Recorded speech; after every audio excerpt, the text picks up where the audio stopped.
Here in North Alabama, a church in Huntsville with a pretty large congregation says they are keeping a close eye on COVID-19 numbers. WAAY 31's Xavier Wary spoke with the pastor to see how they're dealing with another surge. We're just trying to strike that good balance between in-person interaction and safety. As much as Travis Collins, the senior pastor at First Baptist Church in Huntsville, loves in-person worship, he equally values safety.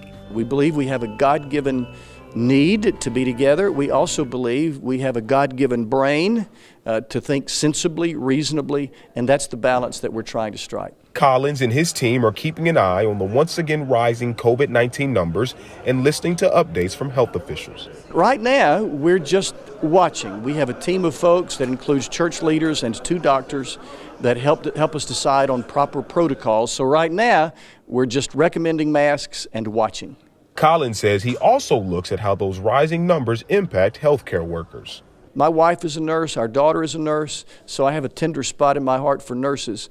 And so when I saw the healthcare folks really struggling, to me it seemed irresponsible to get together in large crowds at that time. Although First Baptist Church in Huntsville had to go virtual at the peak of the pandemic, Collins says he's grateful for the members who have returned for in-person worship. For us, in-person worship is about 75 to 80% of what it was before. So we feel blessed with that.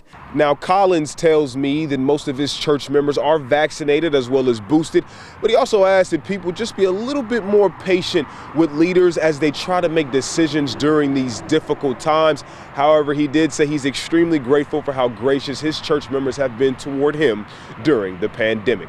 Reporting in Huntsville, Xavier Wary, WAAY 31 News.